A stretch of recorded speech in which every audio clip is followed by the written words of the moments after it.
আমরা সব সময় ধৈর্য ধারণের পক্ষে। দেখবেন যে বাংলাদেশের ইসলামপন্থী জনগণকে কত রকমের অপবাদ দেওয়া হয়েছে, জঙ্গি ইত্যাদি ডট ডট ডট অসংখ্য কিছু।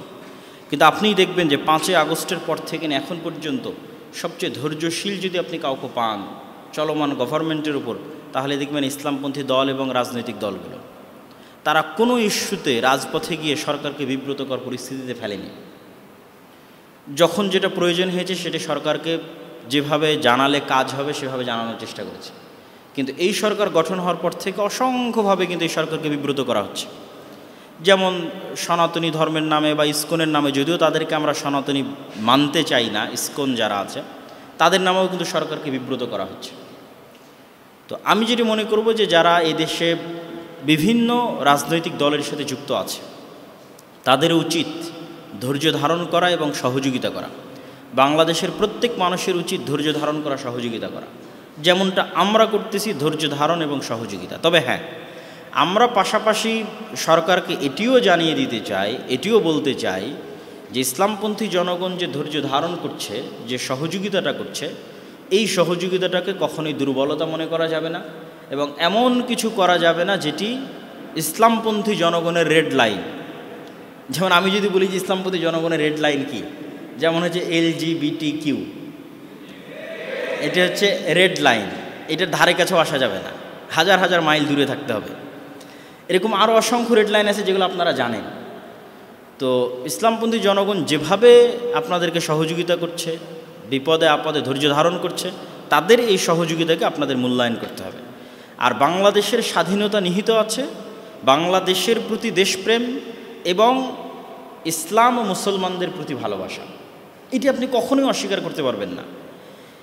এই বাংলার ইতিহাস ইসলাম এবং মুসলমান কেন্দ্রিকই গড়ে উঠেছে। স্বাধীন সুলতানি শাসনামল থেকে শুরু করে, মুঘলদের শাসনামল থেকে শুরু করে ব্রিটিশ বিরোধী আন্দোলন, 190 বছরের ব্রিটিশ বিরোধী জিহাদে এই বাংলার অসংখ্য মানুষের অংশগ্রহণ আছে। আপনাদের রাজশাহীতে একটা অঞ্চল আছে দুয়ারি, ওই দুয়ারিতে ব্রিটিশ বিরোধী জিহাদের কেন্দ্র ছিল। সপুরার ক্যান্টনমেন্টের নিকটে যে পুরাতন মসজিদ আছে সেখানে ব্রিটিশ বিরোধী জিহাদের কেন্দ্র ছিল। তারপরে আমাদের রাজশাহী বিভাগের আরেকটা জেলা বগুড়ার যে গাবতলী অঞ্চল, সেই গাবতলী অঞ্চলের সন্ধ্যাবাড়িতে ব্রিটিশ বিরোধী জিহাদের কেন্দ্র ছিল। তো এগুলো আমরা কখনকার কথা বলতেছি, এখন থেকে নিয়ে 250-300 বছর আগের কথা বলতেছি। তারা আমাদেরই বাবা, আমাদেরই দাদা, তারা ব্রিটিশদের থেকে মুক্তি পাওয়ার জন্য জীবন দিয়েছে। তো কিছু কিছু মানুষের নাম তো আমরা জানি, মীর নিসার আলী তিতুমিরের কথা আমরা সবাই জানি, হাজি শরিয়তুল্লাহর কথা আমরা সবাই জানি। তাদের আন্দোলন কিসের বিরুদ্ধে ছিল? তাদের আন্দোলন ছিল ব্রিটিশদের বিরুদ্ধে, এবং ব্রিটিশদের বিরুদ্ধে মুসলমানেরাই সবচেয়ে বেশি জীবন দিয়েছে। এটি ভারতের মুসলমানদেরও দাবি যে তারা ব্রিটিশদের বিরুদ্ধে সবচেয়ে বেশি জীবন দিয়েছে। অতএব ভারত যে দাবি করে তারা ব্রিটিশ থেকে মুক্তি পেয়েছে, এটার ক্রেডিট মুসলমানদের দেওয়া উচিত। এর পরের অংশ যদি আসেন তাহলে সেটি আপনি শেরে বাংলা একে ফজলুল হকের নাম আসবে, হোসেন শহীদ সোহরাওয়ার্দীর নাম আসবে, তারপর হচ্ছে মাওলানা ভাসানীর নাম আসবে। এটি ছিল পাকিস্তান তৈরির আন্দোলন। শেরে বাংলা একে ফজলুল হক শুরুতে কৃষক প্রজা পার্টি করতেন এবং উভয় বাংলার একমাত্র অখণ্ড বাংলার প্রথম প্রধানমন্ত্রী ছিলেন, এবং তিনি প্রথম জমিদারি প্রথা বিলুপ্ত করে আমাদের যে জমির এখন আমরা মালিকানা দাবি করছি এটি তিনি ফিরিয়ে দেন। জমিদারি প্রথা বিলুপ্ত করে আমাদের নামে যে মালিকানা আমরা জমির দাবি করতেছি সেটি তার একটা বড় অবদান আছে জমিদারি প্রথা বিলোপ করায় দুই বাংলার মানুষের জন্য। তো তিনি কিন্তু কখনই মুসলিম লীগ করতেন না। তিনি চাইতেন কি উভয় বাংলা মিলে একটা স্বাধীন বাংলাদেশ গঠন হোক, মানে কলকাতা এবং ঢাকা মিলে পাকিস্তানের সাথেও না ভারতের সাথেও না একটা স্বাধীন বাংলাদেশ তৈরি হোক। এই কারণে তার হোসেন শহীদ সোহরাওয়ার্দীর সাথে মিলত না, দ্বিমত ছিল। কিন্তু যখন দেখলেন যে না, এখানে দুইটা বাদে কোনো চয়েস নাই, হয় ভারতের সাথে যেতে হবে না পাকিস্তানের সাথে যেতে হবে, কোনো চয়েস নাই, তখন হোসেন শেরে বাংলা একে ফজলুল হক তার যে আমিত্ব আছে, তার যে অহমিকা বোধ আছে, সেটিকে বিসর্জন দিয়ে মুসলমানদের জন্য, মুসলমানদের মুসলমানিত্বকে রক্ষা করার জন্য পাকিস্তানের সাথে যুক্ত হওয়ার সিদ্ধান্ত নেন। 1947-এর 14ই আগস্ট আজকে বাংলাদেশের যে মানচিত্র সেটি আমরা পাই। এই জন্য 47-এর আন্দোলনকে বিসর্জন দেওয়া মানে বাংলাদেশকে বিসর্জন দেওয়া। আমরা যেই মানচিত্রের উপর বসবাস করছি এটি তো 71-এর না, 47-এর 14ই আগস্টে পাওয়া। সেটির জন্য যারা চেষ্টা করেছে তাদের ইতিহাসকে মাইনাস করা মানে বাংলাদেশকে মাইনাস করা। আপনি যদি শেরে বাংলা একে ফজল হকের ইতিহাস না পড়েন, 47-এর আন্দোলনের ইতিহাস না পড়েন, হোসেন শহীদ সোহরাওয়ার্দীর ইতিহাস না পড়েন, তাহলে আপনি বাংলাদেশকে মাইনাস করতেছেন। তারই ধারাবাহিকতায় বাংলাদেশ প্রতিষ্ঠিত হয়েছে। কিন্তু নিজেদের মুসলমানিতে রক্ষা করতে গিয়ে আমরা কি দেখলাম? আমরা যাদের সাথে যুক্ত হয়েছি তারা আমাদের সাথে বৈষম্য করতেছে। আর এটি সত্য। এটি যে সত্যতা এখনও বোঝা যায় আপনি যদি দেশের বাইরে যান। দেশের বাইরে গেলে দেখবেন যে ইন্ডিয়ানরাও আপনাকে সহ্য করে না, পাকিস্তানেরও আপনাদেরকে সহ্য করে না। পৃথিবীর থার্ড ওয়ার্ল্ড কান্ট্রির একটা নাগরিক হিসেবে তারা নিজেদেরকে একটু উঁচু মনে করে। ইন্ডিয়ান যারা তারাও মনে করে বাঙালিদের চেয়ে তারা উঁচু, পাকিস্তানেরাও মনে করে তারা বাঙালিদের চেয়ে উঁচু, সৌদিরাও মনে করে তারা বাঙালিদের চেয়ে উঁচু।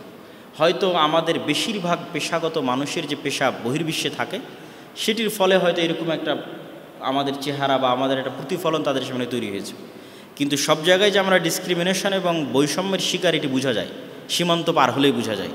সুতরাং 1971-এর পূর্বে যে আমরা পাকিস্তান কর্তৃক বৈষম্যের শিকার ছিলাম এটি সত্য। সেই বৈষম্য থেকে মুক্তির জন্যই মূলত 71-এর যুদ্ধ হয়েছে। কিন্তু তার মানে কখনোই এটি নয়, 71-এর যুদ্ধ মানে কখনোই এটি নয় যে বাংলাদেশ ভারতের দাসত্ব বরণ করবে, এটি কখনোই নয়।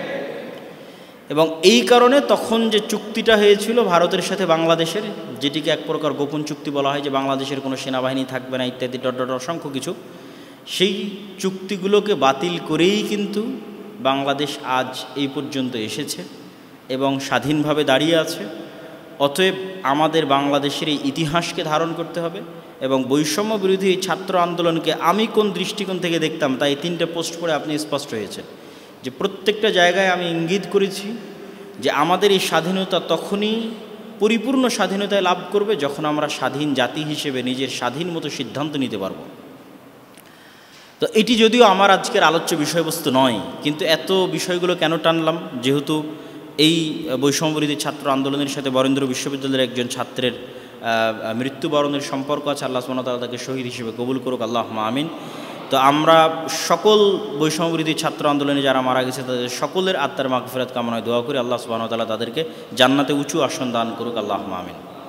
এবং এই ইতিহাসকে এই দৃষ্টিকোণ থেকে ধারণ করতে হবে এবং বরেন্দ্র বিশ্ববিদ্যালয়ের ছাত্রদের প্রতিও আমার আহ্বান থাকবে, সারা বাংলাদেশের প্রতি আমার আহ্বান থাকবে, এই দৃষ্টিকোণ থেকে আপনারা ইতিহাসটিকে ধারণ করার চেষ্টা করবেন। এবার আমার সংক্ষিপ্ত যে আলোচনার যেটি বিষয়বস্তু দেওয়া আছে, যে রাসূলুল্লাহ সাল্লাল্লাহু আলাইহি ওয়াসাল্লামের জীবনী থেকে নীতি এবং নৈতিকতা বা চারিত্রিক যে শিক্ষা, আমাদের মুসলমানদের সামগ্রিকভাবে অধঃপতনের যে বড় বড় কারণগুলো আছে তার যদি আপনি 2টা বা 3টা কারণ তুলে ধরেন, তাহলে 1 নাম্বার কারণ আসবে আমাদের নিজের দিনের প্রতি আমাদের কনফিডেন্স নাই। আমি একটু ব্যাখ্যা করে বলবো। 2 নাম্বার কারণ আসবে এই যে চারিত্রিক যে পয়েন্ট আজকে দেওয়া হয়েছে, যে আমাদের চারিত্রিক অধঃপতন, সেটি কিভাবে সেটিও তুলে ধরব। 3 নাম্বার কারণ আসবে কলোনিয়াল মাইন্ড সেটআপ, আর এটার বিস্তর ব্যাখ্যা আমি রাজশাহী বিশ্ববিদ্যালয়ে করেছিলাম, যে কিভাবে কলোনিয়াল মাইন্ড সেটআপ আমাদেরকে দাসত্ব এবং গোলামির দিকে নিয়ে যাচ্ছে। তো নিজের দিনের উপর কনফিডেন্স নাই বলতে আপনি যতক্ষণ সচক্ষে ইহুদিদেরকে না দেখেছেন ততক্ষণ পৃথিবীর কিছুই দেখেননি। একজন পথভ্রষ্ট মুসলিম আর একজন খ্রিস্টানের মধ্যে আসলে তেমন কোনো পার্থক্য নাই। ফলত পৃথিবীর অধিকাংশ মানুষজন খ্রিস্টান আর আমি হয়তো পথভ্রষ্ট মুসলিম। সুতরাং আমার জন্য ইউরোপ আমেরিকা ঘুরে তেমন কোনো শিক্ষা থাকবে না। কিন্তু আপনি ইউরোপ আমেরিকা ঘুরতে গিয়ে যদি খুব গভীরভাবে অবজার্ভ করেন ইহুদিদেরকে, আপনার জন্য অনেক কিছু শিক্ষা আছে। আপনি আশ্চর্য হয়ে লক্ষ্য করবেন কোথায় আমরা মুসলমানেরা, আমরা সবাই জানি যে দাড়ি রাখা রাসূল সাল্লাল্লাহু আলাইহি ওয়াসাল্লামের সুন্নাত, কিন্তু আমরা শতকরা 2 জনও দাড়ি রাখি না। কিন্তু আপনি ইহুদিদের দেখবেন ওরা শতকরা 90 জনের বেশি দাড়ি রাখে। আশ্চর্য হয়ে যাবেন যখন ওদের লাইফ স্টাইল আপনি দেখবেন। আপনি যদি খ্রিস্টানদের সাথে মিশেন ইউরোপ আমেরিকায়, সাদা চামড়ার যারা খ্রিস্টানদের সাথে মিশবেন, দেখবেন যে ওদের লাইফ স্টাইল আপনাকে এইভাবে প্রভাবিত করছে যে তুমি সারাদিন 5 দিন কাজ করে ইনকাম করবা, সপ্তাহের 2 দিন এই টাকা তুমি মদের বারে গিয়ে উড়াই দেবা, অথবা জুয়ার যে পাব আছে সে পাবে গিয়ে উড়িয়ে দিবা, অথবা কোনো মেয়েকে নিয়ে ফুর্তি করতে গিয়ে উড়িয়ে দিবা। ওরাও করতেছে, আপনিও করবেন। কিন্তু আপনি অ্যাট এ টাইম ওই সময় একজন ইহুদির লাইফ স্টাইল দেখেন, ইহুদিদের সমাজে পল্লীতে গিয়ে দেখেন যে মানুষের মেন্টাল যে কানেকশন আছে এটিকে ডিস্ট্রাক্টেড করতে পারে এমন প্রত্যেক কিছু থেকে তারা 1000 কিলোমিটার দূরে। মানে মদ জুয়া থেকে লক্ষ লক্ষ কিলোমিটার দূরে যারা ধার্মিক ইহুদি যাদেরকে পাবেন, খুবই রেস্ট্রিক্টেড এবং খুবই কঠোর ও কঠিনভাবে তারা অনুসরণ করে, এবং তাদের চুল পরিমাণ হেজিটেশন কাজ করে না নিজের দিন অনুসরণ করতে, ন্যূনতম হেজিটেশন না। আমি দাঁড়িয়ে রাখবো, মানুষ কি বলবে এটা তাদের মাথাতেই আসে না। এইটা করবো, মানুষ কি বলবে এটা মাথাতেই আসে না। মুসলমানেরা অন্যদের খাবার খাওয়া, তাদের জন্য আহলুল কিতাবদের খাবার খাওয়া ততক্ষণ হালাল যতক্ষণ তারা আল্লাহ সুবহানাহু ওয়া তাআলাকে স্বীকার করে। তো হালাল হওয়ার দিক থেকে সবচেয়ে বেশি নিকটে আছে ইহুদিদের কৌশার ফুড। তো ওদের যে হালালের রুলস আছে এত কঠোর ও শক্তভাবে তারা মেনটেন করে, কেন ওদের রুলসগুলো কিছুটা ওরা নিজেদের উপর আল্লাহ সুবহানাহু ওয়া তাআলা ফরজ না করলেও বেশি চাপিয়ে নিয়েছে। তো যেমন ধরেন, এমন কোনো রেস্টুরেন্ট আপনি ইহুদিদের পাবেন না যেখানে একজন হুজুরকে রাখা নাই, মানে রাবাই, ইহুদি রাবাই, তথা ওই রেস্টুরেন্টের প্রত্যেক দিনের রান্না শুরু হতে হবে ইহুদি হুজুরের হাত দিয়ে, এবং ডিমও ভাঙবে ইহুদি হুজুর, মুরগি জবাইও করবে ইহুদি হুজুর। প্রত্যেকটা রেস্টুরেন্টে একজন করে ইহুদি হুজুর রাখা আছে, ইহুদি রাবাই। এতটা কঠোরভাবে তারা ফলো করে তাদের হালাল যে রুলস আছে। তা আমি কি ইহুদিদের প্রশংসা করছি? না, আমি ইহুদিদের প্রশংসা করছি না, কিন্তু ওরা কেন খারাপ সেটিও বলবো, ইহুদিরা কেন খারাপ সেটিও আমি বলতেছি। কিন্তু ওদেরকে দেখলে আপনি রিয়েলাইজেশন পাবেন যে সে ভ্রান্ত হওয়ার পরেও তার দিনের উপর কতটা কঠোর থাকতে পারে। আর আমাদের নবী মুহাম্মদ সাল্লাল্লাহু আলাইহি ওয়াসাল্লামের আদর্শ আমি সঠিক জানার পরেও আমি কতটা হেজিটেটেড হতে পারি আমার দিনের বিষয়ে। প্রত্যেকটা ধাপে তরুণ প্রজন্ম, মা এবং বোন সবাই হেজিটেশনে থাকে, মানুষ কি বলবে। এই যে সৌন্দর্যের অসম প্রতিযোগিতা শুরু হয়েছে, মানুষকে এই অসম প্রতিযোগিতা হতাশ বানায়। আল্লাহ সুবহানাহু ওয়া তাআলা সবাইকে সবচেয়ে সুন্দর করে সৃষ্টি করেননি, কিন্তু যখন আপনার অজান্তে আপনি সৌন্দর্যের প্রতিযোগিতায় লিপ্ত হয়ে যাবেন, তখন আপনি হীনম্মন্যতায় ভুগবেন। আর একজনের টিকটকের ভিউ কয়েক লক্ষ, আপনারটা হয় না। আরেকজনের ইনস্টাগ্রাম এবং রিলসের ভিউ কয়েক মিলিয়ন, আপনারটা হয় না। সে আপনার চেয়ে বেশি সুন্দরী, আপনি তার মতো সুন্দরী না। মানুষকে হীনম্মন্যতায় ভোগায়, হতাশায় নিয়ে যায়। এই জন্য আল্লাহ সুবহানাহু তাআলার নির্দেশনার মধ্যেই আছে কেন আল্লাহ সুবহানাহু তাআলা পর্দার কথা বলেছে।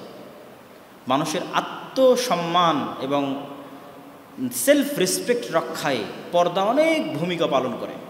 আপনি অন্তত অসম প্রতিযোগিতা থেকে বেঁচে যাবেন, হেজিটেশন এবং ফ্রাস্ট্রেশন থেকে বেঁচে যাবেন। সমাজে সৌন্দর্যের অসম প্রতিযোগিতা নাই। আল্লাহ সুবহানাহু ওয়া তাআলা সবাইকে যেভাবে সৃষ্টি করেছে সে সেভাবে আছে।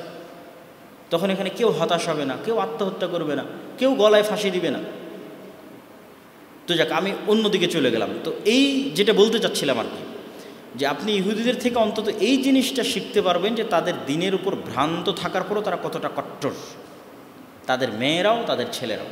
কিন্তু আমি যদি পর্দা করি মানুষ কি বলবে, এইভাবে করলে ভালো, ওইভাবে করলে ভালো, এই যে হেজিটেশনের মধ্যে আছে, এটা ওরা নাই। তাহলে ওরা খারাপ কেন? ওরা খারাপ, ওদের মধ্যে আর মুসলমানদের মধ্যে পার্থক্য হচ্ছে খ্রিস্টানেরা সত্যটা জানেই না, এই জন্য তারা পথভ্রষ্ট। এই জন্য সবচেয়ে বেশি ইসলাম ধর্ম আগেও গ্রহণ করেছে খ্রিস্টানেরা, ভবিষ্যতেও গ্রহণ করবে খ্রিস্টানেরা। কেননা ওরা সত্য জানেই না, তো জানলেই মানবে। এই জন্য আল্লাহ ওদের বলেছে ওয়ালা দাল্লিন। আমরা মুসলমানেরা সত্যটা জানি, এবং আমাদের কনসেপ্ট, আমাদের নবী মুহাম্মদ সাল্লাল্লাহু আলাইহি ওয়াসাল্লামের কনসেপ্ট, এই দীর্ঘ 1400 বছরের খলিফায়ে রাশিদিন থেকে শুরু করে উমাইয়া, আব্বাসি, উসমানী সালতানাতের পর্যন্ত মুসলমানদের এটাই কনসেপ্ট ছিল, এখনও আছে, যে মুসলমানেরা সারা পৃথিবীর মানুষের কল্যাণ চায়। মুসলমানেরা যেমন নিজে জানে যে আমি মদ খাবো না, আমি বিড়ি সিগারেট খাবো না, এটা আমার জন্য ক্ষতিকর, ঠিক মুসলমানেরা এটা চায় পৃথিবীর কেউ যেন এই ক্ষতিতে না পতিত হয়। মুসলমানেরা যেমন জানে সুদ হারাম, এটি পৃথিবীতে গোলামের জিঞ্জিরে আবদ্ধ করে মানুষকে, ঠিক মুসলমানেরা এটি চায় যে পৃথিবীর আর কোনো মানুষ, একটা হিন্দু, একটা বৌদ্ধ, এই সুদের মতো অভিশপ্ত বেড়া জালে যেন আক্রান্ত না থাকে, সে যেন গোলাম না হয়। এই জায়গায় ডিফারেন্স হচ্ছে ইহুদিদের সাথে। ইহুদিরা সত্যটা জানে এবং সত্যটা শুধু তাদের জন্যই সীমাবদ্ধ রেখেছে, আর পুরো পৃথিবীর মানুষকে কিভাবে গোলাম বানানো যাবে, কিভাবে ধ্বংস করা যাবে, তার জন্য সকল অর্থ এবং চিন্তাভাবনা তারাই ব্যয় করে। কেননা তারা সুপারিয়রিটি থিওরিতে বিশ্বাস করে। ফলত সে নিজে 7টা 8টা করে সন্তান নিবে, কিন্তু পৃথিবীর মানুষ যেন সন্তানই না নেয়। ওদেরকে LGBTQ শিখিয়ে দাও, তাহলে তার সন্তানই হবে না, প্রজন্মই ধ্বংস হয়ে যাবে। তাও যদি না পারো তো একটা দুইটার বেশি যেন না নেয়। আমার কথা বিশ্বাস না হলে আপনি চেক করতে পারেন, কারো না কারো আত্মীয় স্বজন আছে ইউরোপে, আমেরিকায়, কল দিয়ে জিজ্ঞেস করবেন তোমার নিকটস্থ যে কোনো ইহুদির কয়টা সন্তান, চেক করতে পারেন, রিচেক করেন আমার বক্তব্যকে। প্রায় ম্যাক্সিমাম ইহুদির 6টা 7টা 5টা সন্তান, কিন্তু তারাই সারা পৃথিবীতে সবচেয়ে বেশি পেট্রোনাইজ করছে যেন এদের সন্তানই না হয়, ধ্বংস হয়ে যায়। তারা নিজেরা নিজেদের মধ্যে কখনো সুদি লেনদেন করে না, কিন্তু সারা পৃথিবীর সুদি ইকোসিস্টেম কারা কন্ট্রোল করে? ইহুদিরাই কন্ট্রোল করে। এইটা হলো ইহুদিদের অভিশপ্ত হওয়ার কারণ। এরা সত্যটা জানে, এই সত্যটা নিজেদের জন্য সীমাবদ্ধ রাখে, নিজেদেরকে সুপারিয়র মনে করে, আর পৃথিবীর সব মানুষকে গোলাম মনে করে। আর পৃথিবীর মানুষকে কেমনে গোলাম রাখা যাবে এটা ওদের টেন্ডেন্সি। তো গোলাম যদি আপনি পৃথিবীর মানুষকে রাখতে চান, তাহলে ওকে নেশায় আসক্ত করলে গোলাম বানানো সহজ না কঠিন? সহজ। আপনি নেশাগ্রস্ত থাকবেন, অটোমেটিক গোলাম থাকবেন। আপনাকে যদি সুদের অর্থনৈতিক দাসত্বের বেড়া জালে ফেলা যায়, আপনি গোলাম থাকবেন না থাকবেন না? গোলাম থাকবেন। কিন্তু আমরা চাই না কখনোই পৃথিবীর একটা মানুষও গোলাম থাক। আমরা চাই পৃথিবীর প্রত্যেকটা মানুষ স্বাধীন হোক। এই জন্য আমরা চাই না পৃথিবীর কোনো মানুষই নেশায় আসক্ত হোক, পৃথিবীর কোনো মানুষের সুদের মতো অর্থনৈতিক দাসত্বের বেড়াজালে আক্রান্ত হোক, আমরা চাই না। কিন্তু এটা তারা চায়, তারাই একমাত্র স্বাধীন থাকবে, সারা পৃথিবীর মানুষ গোলাম থাকবে। এইটা হলো তাদের মধ্যে আমাদের, তারা কেন খারাপ আর আমরা কেন ভালো তার পয়েন্ট। কিন্তু তাদের থেকে যেটা শিক্ষা নেওয়ার আছে, যে ওরা যে সত্যটা নিজেদের জন্য প্রয়োগ করছে, ওই সত্যটা আমাদের কোরআনে থাকার পরও, আমাদের হাদিসে থাকার পরও, আমাদের নবীর আদর্শে থাকার পরও আমরা সেই সত্যগুলো নিয়ে হেজিটেটেড, দ্বিধাদ্বন্দ্বে ভুগছি, যা খুবই আফসোসজনক, খুবই দুঃখজনক। এই জন্য আপনি ইহুদিকে না দেখলে পৃথিবীর কিছুই দেখেননি।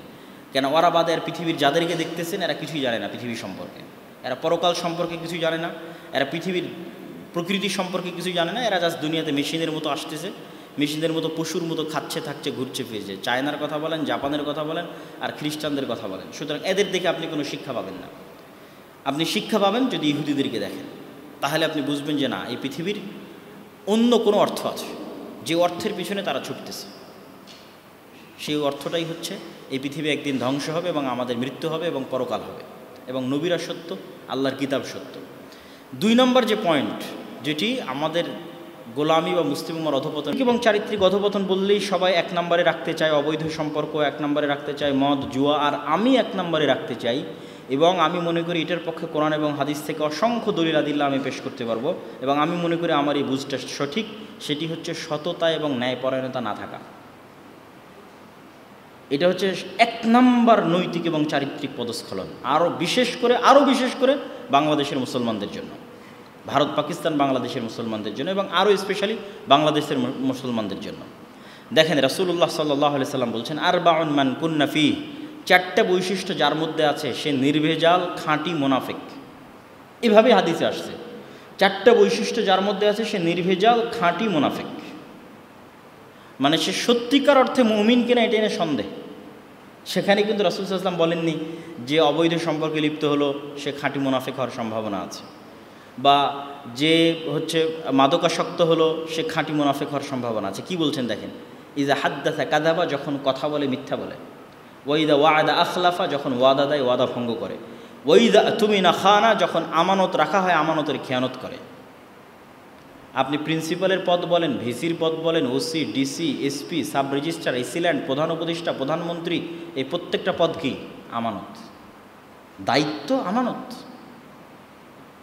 আপনি ডিসির পদে বসে, ওসির পদে বসে, এসিল্যান্ড, সাব রেজিস্ট্রারের পদে বসে আপনি মিথ্যা বলছেন, মিথ্যা স্বাক্ষর করতেছেন, মানুষের কাছে অবৈধভাবে ঘুষ গ্রহণ করতেছেন, আপনি তো খাঁটি মুনাফিক। আপনাকে তো রাসূল সাল্লাল্লাহু আলাইহি ওয়াসাল্লাম বলেছেন আপনি খাঁটি মুনাফিক। তাহলে এটিই হচ্ছে আমাদের জাতিগত নৈতিক চরিত্রের সবচেয়ে বড় অধঃপতনের জায়গা। এই জন্য সত্যবাদী এবং ন্যায়পরায়ণ, মুখে বলবো সত্য, কাজে করব ন্যায়, এই জিনিসটা মুসলমানদের সবচেয়ে জরুরি প্রয়োজন, যেটি না থাকার কারণে আমরা না দেশের নেতৃত্ব দিতে পারবো, না পৃথিবীর নেতৃত্ব দিতে পারবো। আপনি শুধু সালাত আদায় করে অথবা অন্য কিছুর মাধ্যমে হয়তো জান্নাতে যেতে পারেন আল্লাহর কাছে ক্ষমা নিয়ে, কিন্তু আল্লাহ সুবহানাহু ওয়া তাআলা আপনাকে কখনোই দেশ ও জাতির নেতৃত্ব দেওয়ার সুযোগ দিবে না আল্লাহর দয়ায়, যতক্ষণ না আপনি ন্যায়পরায়ণ এবং সত্যবাদী না হবেন। এবং এটি আমাদের ইসলামপন্থী দল বা সংগঠন, মসজিদ, মাদ্রাসাগুলোরও সেম প্রবলেম। আমরা ন্যায়পরায়ণতার মাপকাঠি ঠিক রাখতে পারি না, এবং প্রত্যেকটা জায়গায় দেখবেন যেখানে সমস্যা হয়েছে সেখানে ন্যায় নাই দেখেই সমস্যা হয়েছে। এক মাদ্রাসা থেকে আরেক মাদ্রাসা, এক দল থেকে আরেক দল, ঠিক আছে। এই যে সমস্যাগুলো, বিভেদ, এই প্রত্যেকটা বিভেদের জায়গায় আকীদা মাসালা নাই, প্রত্যেকটা বিভেদের জায়গায় আছে ন্যায় এবং সত্য। হয় যে আমির সে অন্যায় করছে, না হয় যে মামুর অধীনস্থ সে অন্যায় করছে, হয় যে আমির সে মিথ্যা বলছে, না হয় যে মামুর সে মিথ্যা বলছে, এনে অন্যায় আছে। এবং ন্যায় জিনিসটা খুবই কঠিন। আপনি বলবেন যে এই ন্যায় জিনিসটা কতটা কঠিন আপনাকে দেখাই। এমনও বহু ইমাম পৃথিবী থেকে গেছে যারা বিবাহ পর্যন্ত করেননি এই ভয়ে যে তিনি তার স্ত্রীর সাথে যদি ন্যায় পরায়ণতার সাথে আচরণ না করতে পারেন, তো নিজের গুনাহ তো আল্লাহর কাছে ক্ষমা নিয়ে নিব, কিন্তু আমার স্ত্রীর সাথে যে আমি ন্যায় পরায়ণ হতে পারিনি, এটা তো আমার স্ত্রী ক্ষমা না করলে আমি কিয়ামতের মাঠে বিপদে পড়ে যাব। ন্যায়পরায়ণতার মানদণ্ড আপনাকে আরও বলি। আপনার আব্বা যখন আপনার দাদার জমি বন্টন করেছে, তখন আপনার ফুফুকে, যেটা রাজশাহী শহরের মেন পয়েন্টের জমি সেটা আপনার আব্বা নিয়েছে, আর যেটা গ্রামে কম দামি জমি সেটা ফুফুকে দিয়েছে। এটি হচ্ছে দুর্নীতি এবং চুরি ইসলামের দৃষ্টিতে। এটা ইসলামের দৃষ্টিতে কি বললাম? দুর্নীতি এবং চুরি। আপনার তাহাজ্জুদ দিয়েও আল্লাহ আপনাকে জাতির নেতৃত্ব কখনোই দিবে না, যে আল্লাহর দয়ায় আপনি দেশ ও জাতির নেতৃত্ব দিবেন, এটা অসম্ভব। একই জিনিস মেয়েদের জন্য প্রযোজ্য। যদি আজকে মা এবং বোনেরা উপস্থিত থাকেন তাহলে তাদের জন্য প্রযোজ্য। এই যে শাশুড়ি এবং বউয়ের মধ্যে গণ্ডগোলের কথা বলেন, দুই ভাইয়ের মধ্যে গণ্ডগোলের কথা বলেন, এই প্রত্যেকটা জায়গায় কি আছে? ন্যায় পরায়ণতার ত্রুটি আছে, ফলত সেখানে গণ্ডগোল তৈরি হয়। তো এই জন্য ন্যায় প্রতিষ্ঠা করা এবং সত্য বলা, এটা যে আমাদের সবচেয়ে বড় চারিত্রিক পদস্খলন। আর যে চারিত্রিক পদস্খলনগুলোর কথা বলবেন সেটা আমি শুরুতে আলোচনা করে নিয়েছি ইহুদিদের উদাহরণ দিয়ে। অবৈধ সম্পর্কের কথা বলেন, মদ জুয়ার কথা বলেন, নেশার কথা বলেন। আপনি যদি শিখতে চান তাহলে ইহুদিদের কাছ থেকে শিখতে হবে। মানসিক ডিস্ট্রাকশন থেকে হাজার হাজার কিলোমিটার দূরে তারা ফুল টাইম প্রোডাক্টিভ থাকতে হবে। আপনি এগুলো প্রত্যেকটার সাথে যুক্ত হবেন, আপনার প্রোডাক্টিভিটি নষ্ট হয়ে যাবে। অবৈধ সম্পর্ক আপনার প্রোডাক্টিভিটি নষ্ট করে দিবে, নেশা আপনার প্রোডাক্টিভিটি নষ্ট করে দিবে। কিন্তু আপনাকে প্রোডাক্টিভ থাকতে হবে, কেন? আপনি দেশ ও জাতিকে নেতৃত্ব দিতে চান, আপনি মুসলিম উম্মাকে নেতৃত্ব দিতে চান, মুসলিম উম্মার জন্য কাজ করতে চান, আপনাকে প্রোডাক্টিভ থাকতে হবে। আর প্রোডাক্টিভ থাকার জন্য এগুলো প্রত্যেকটা যে ডিস্ট্রাকশান আছে এগুলো থেকে বেরিয়ে আসতে হবে। মোবাইলও distraction, TikTok, Facebook, YouTube, Netflix, ঘন্টার পর ঘন্টা ওয়েব সিরিজ, এগুলো ডিস্ট্রাকশান। এই সমস্ত ডিস্ট্রাকশন থেকে যতক্ষণ বের না হয়ে আসবেন ততক্ষণ পৃথিবীতে আর কারোর সাথে পাল্লা দিতে পারলেও ইহুদিদের সাথে পাল্লা দিতে পারবেন না। এটা আমি স্বাক্ষর করে দিয়ে গেলাম যে পৃথিবীর আপনি খ্রিস্টানদের সাথে পাল্লা দিয়ে দিতে পারেন, আরও অনেকের সাথে পাল্লা, কিন্তু ওদের সাথে পারবেন না। কেন? ওরা টোটালি ফোকাসড, কী করতে হবে সেটার পিছনে যান জীবন দিয়ে সবসময় ফোকাসড থাকে, কখনোই ডিস্ট্রাক্টেড হয় না। কেননা ডিস্ট্রাক্টেড হওয়ার মতো জিনিসগুলো থেকে তারা দূরে থাকে। কিন্তু আমরা মুসলিমরা সবচেয়ে বেশি ওই জিনিসগুলোতে আসক্ত যা আমাদেরকে গোলাম বানাবে, আমাদের পরবর্তী প্রজন্মকে গোলাম বানাবে। ফ্রি ফায়ার, পাবজিতে আসক্ত, অবৈধ সম্পর্কে আসক্ত, না পড়াশোনার সাথে সম্পর্ক আছে, না জ্ঞানের সাথে সম্পর্ক আছে। বাংলাদেশে এই ইংল্যান্ড থেকে আসার পর প্রায় এক বছর পার হতে যাচ্ছে, অথচ ইংল্যান্ডে যখনই সফরে বের হতাম, ডান্ডি থেকে লন্ডনে যাই, বার্মিংহাম যাই, ম্যানচেস্টার যাই, যেখানেই যাই, ট্রেনে উঠি আর বিমানে উঠি, মানুষের হাতে বই দেখতাম। ইংল্যান্ডের কথা বলতেছি, যেখানেই যেই দিনই বেরিয়েছি বই আছে। ওরা যদি ইউনিভার্সিটি ক্যাম্পাসে ফ্রেন্ড সার্কেল মিলে আড্ডাও দিচ্ছে, সেখানেও বই আছে, সেটা অবশ্যই স্টাডি গ্রুপ। কিন্তু বাংলাদেশে এই যে আসা আমার প্রায় এক বছর পার হয়ে যাচ্ছে, এখন পর্যন্ত কোথাও বাসে, ট্রেনে, তারপরে বিমানে কোথাও কারো হাতে বই দেখিনি। তখন আমিও ভুলে গেছি যে বই যে রাখতে হয় বা বই যে পড়তে হয়, এটা আমিও ভুলে গেছি। কিন্তু ওখানে ওদের দেখে দেখে আমি শিখতাম। আমি ছবি তুলে তুলে আব্দুর রহমান আর আব্দুর রহমানের কাছে পাঠাতাম, দেখো আজকে বই পড়তেছে বাসে বসে থেকে, বা ইনি হচ্ছে ট্রেনে বসে থেকে বই পড়তেছে। মানে তারা জানে যে জ্ঞান ছাড়া পৃথিবীকে আপনি শাসন করতে পারবেন না, টেকনোলজি এবং সায়েন্স ছাড়া পৃথিবীকে শাসন করতে পারবেন না। আর সায়েন্স আর টেকনোলজিতে ইসলাম বিরোধী নয়। কেন ইসলাম বিরোধী হবে বলেন? আল্লাহ সুবহানাহু ওয়া তাআলা বলছে, ওয়াবতাগু মিন ফাজলিল্লাহ, সালাত যখন শেষ হয় তখন তুমি আল্লাহর দয়া অনুসন্ধান করো। তো এগুলো কি? কার দয়া? এগুলো কার দয়া? আল্লাহর দয়া। আরও একটা দলিল দেই, রাসূলুল্লাহ সাল্লাল্লাহু আলাইহি ওয়াসাল্লাম বলেন, পৃথিবীতে আল্লাহ এমন কোনো রোগ সৃষ্টি করেননি যেই রোগের ওষুধ আল্লাহ পৃথিবীতে রাখেননি। এটা আল্লাহর নবীর হাদিস, সহিহ হাদিস, যে পৃথিবীতে আল্লাহ এমন কোনো রোগ সৃষ্টি করেননি যেই রোগের আরোগ্য আল্লাহ পৃথিবীতে রাখেননি। তাহলে আরোগ্য বের করতে পারা মানে আল্লাহর দয়াকে বের করতে পারা, আর আরোগ্য বের করতে না পারা মানে আল্লাহর দয়াকে বের না করতে পারা। তা আপনি মোবাইলের কথা বলেন, এই fan, light, electricity, science, technology, এগুলো সব আগে থেকেই পৃথিবীতে ছিল। এগুলো আল্লাহর দয়া, মানুষ বের করতে পারেনি, সময় লেগেছে। এগুলো আগে থেকে পৃথিবীতে ছিল। যদি এগুলো পৃথিবীতে আগে থেকে না থাকতো আমরা কোনো দিন এগুলো বের করতে পারতাম না। এরকম আরও অসংখ্য সায়েন্স অ্যান্ড টেকনোলজি পৃথিবীতে আছে, এগুলো আল্লাহর দয়া, বের করতে হবে। এবং যে আল্লাহর এই দয়াগুলো অনুসন্ধান করবে অবশ্যই তার প্রতিটা সেকেন্ড নেকিতে পরিণত হবে। বরেন্দ্র ইউনিভার্সিটির ল্যাবে কাটানো আপনার প্রত্যেকটা সেকেন্ড নেকিতে পরিণত হবে। আপনি সায়েন্স, টেকনোলজি, ইঞ্জিনিয়ারিং পড়ছেন, এগুলো সব নেকিতে পরিণত হবে। শুধু আপনার নিয়ত ঠিক রাখতে হবে যে আমি মানুষের উপকার করার জন্য, আমার জাতিকে উপকার করার জন্য, মুসলিম উম্মার উপকার করার জন্য আমি এই জ্ঞান অর্জন করতেছি। এই জন্য আমাদের সব অলসতা বাদ দিয়ে প্রোডাক্টিভ হয়ে কীভাবে আমরা জ্ঞানে, সায়েন্সে, টেকনোলজিতে সামনের দিকে এগিয়ে যাবো সেটি চেষ্টা করা উচিত।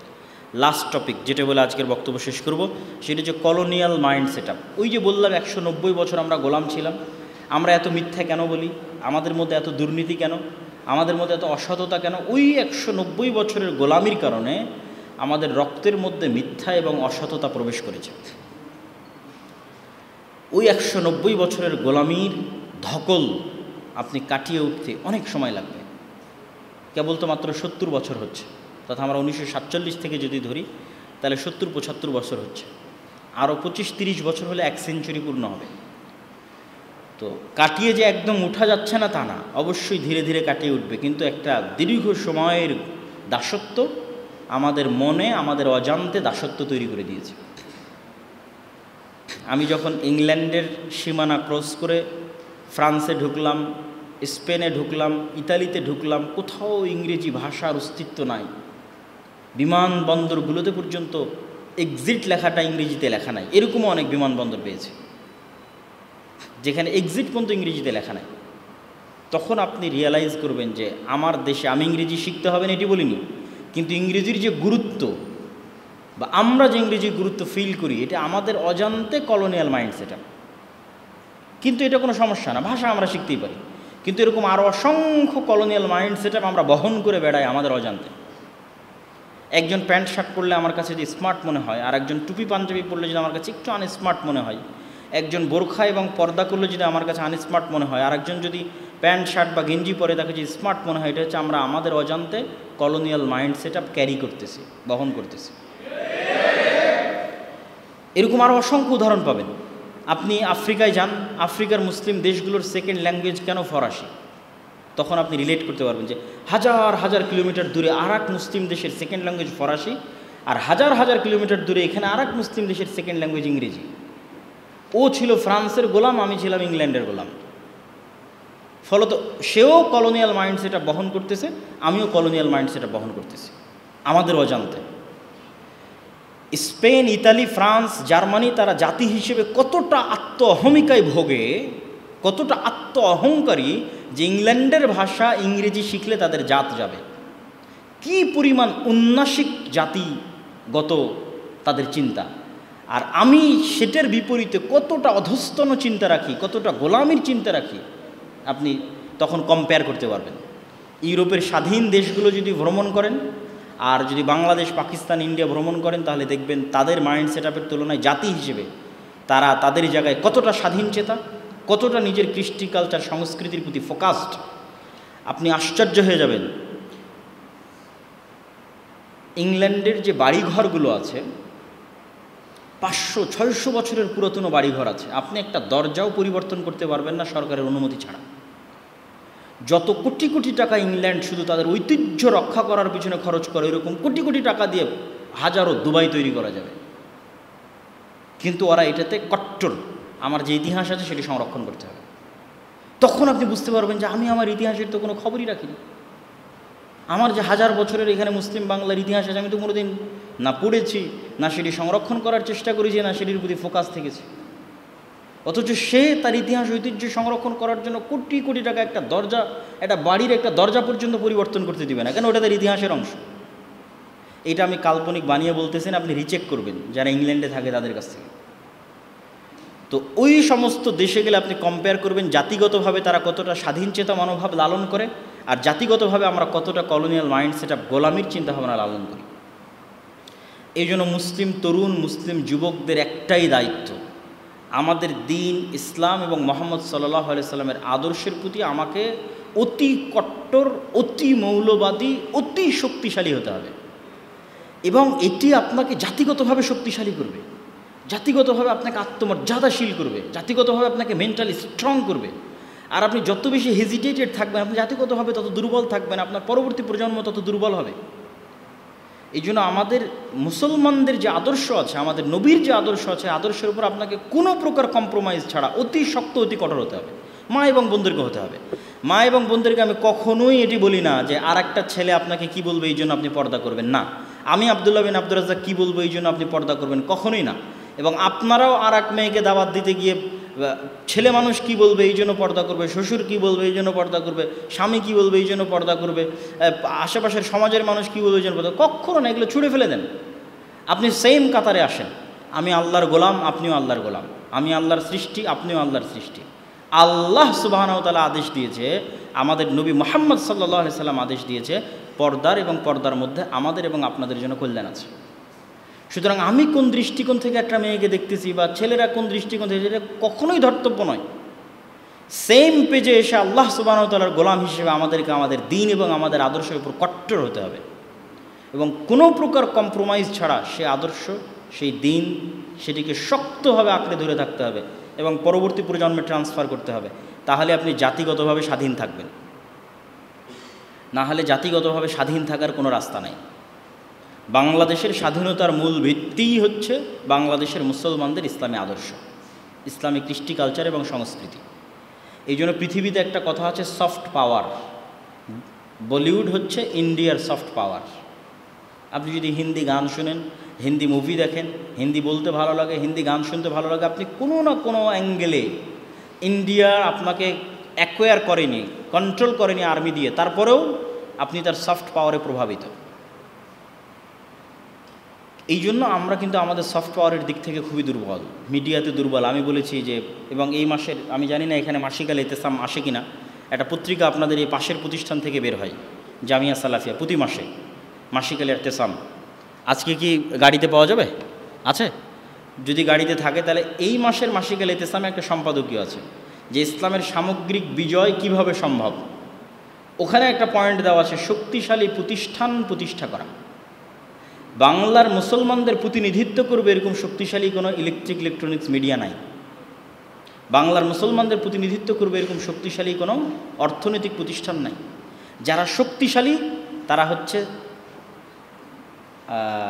তাদেরকে কি বলবো, তারা হচ্ছে উপর লেভেলের সেকুলার, এলিট সেকুলার। এলিট সেকুলারদের সাথেই কিন্তু বাংলার চাষাভূষা মুসলমানের সন্তানদের দ্বন্দ্ব। আমরা হচ্ছে চাষাভূষার সন্তান, রিক্সা চালকের সন্তান, কৃষকের সন্তান। আজ যারা বৈষম্যবিরোধী ছাত্র আন্দোলনে জীবন দিয়েছে, 1700-1800 ছাত্র, সব হচ্ছে বাংলার চাষাভূষা, কৃষক, রিক্সা চালক, ভ্যান চালকের সন্তান। এরা হচ্ছে বাংলাদেশের প্রকৃত চেহারা এবং আসল চেহারা। কিন্তু এদেরকে, এই দেশেরই যারা এলিট সেকুলার আছে, এই সমস্ত মুসলমানদের সন্তানদেরকে এরা নিম্নপদস্থ মনে করে। একই চিন্তা ভাবনা কলকাতার দাদাবাবুদের ছিল, ওইটার সাথেই কিন্তু আমাদের ফাইট। কিন্তু আমাদের কিন্তু সেই লেভেলের কোনো মিডিয়া নাই, শক্তিশালী প্রতিষ্ঠান নাই। এগুলো নিয়েও আমাদেরকে চিন্তা করতে হবে এবং কাজ করতে হবে। আমি আমার বক্তব্য দীর্ঘায়িত করব না। বক্তব্যের শেষে আপনাদেরকে একটা ছোট্ট কনফারেন্সের দাওয়াত দিব আগামী বৃহস্পতি এবং শুক্রবার। যেহেতু আপনারা একদম পড়োশী প্রতিষ্ঠান জামিয়া সালাফিয়া, সৌদি আরব থেকেও অনেক বড় আলেম ওলামা আসতেছে, প্রায় 3-4 জন। আর ভারতের আলেম ওলামারা তো এখানে থাকেই প্রায় সবসময় দার্স দেওয়ার জন্য। আরও অন্যান্য দেশ থেকে যারা, তারাও আসেন এখানে দার্স দেওয়ার জন্য। তো দেশ এবং আর দেশের আলেম ওলামা যারা আছে তারা তো আছে। তো দেশ এবং বিদেশের ওলামা ইকরামের একটা সংমিশ্রণ এখানে আপনি পাবেন আগামী বৃহস্পতি এবং শুক্রবার 7 ও 8 তারিখ। যেহেতু আপনাদের ক্যাম্পাসের একদম পাশেই, আপনাদের যখন সুযোগ হবে, সময় হবে, আপনারা একসাথে এই আগামী বৃহস্পতি শুক্রবার সেখানে দাওয়াত থাকলো, যাবেন, ঘুরবেন, দেখবেন, আলোচনা শুনবেন। অসংখ্য ইসলামী লাইব্রেরিগুলো আসতেছে, তাদের বই পুস্তক থাকবে, সেখানেও যাবেন, বই পুস্তক পছন্দ হলে নেবেন। আর পরিশেষে আমি মাসিক আল ইতেসাম আপনাদের এখানে যদি আসে সেটি নেওয়ার, এবং ফিলিস্তিনের ওপর নতুন একটা বই আমাদের এসেছে, যেখানে মুসলিম বিশ্বের যতগুলো সমস্যা আছে প্রত্যেকটা সমস্যাকে ইন্ডিকেট করা আছে, সেটিও যদি আপনারা পান সংগ্রহ করতে পারেন। এই সংক্ষিপ্ত দাবি রেখে বক্তব্য শেষ করছি, তবে আমি একটু ওপেন প্রশ্ন উত্তরের সুযোগ দিব। সেটি যদি বোনদের পক্ষ থেকেও কোনো প্রশ্ন উত্তর আসে সেটিও, এবং আপনাদের পক্ষ থেকেও কোনো প্রশ্ন আসে সেটিও। কেউ করতে চাইলে একটু হাত উঠাবেন, যে কোনো প্রশ্ন।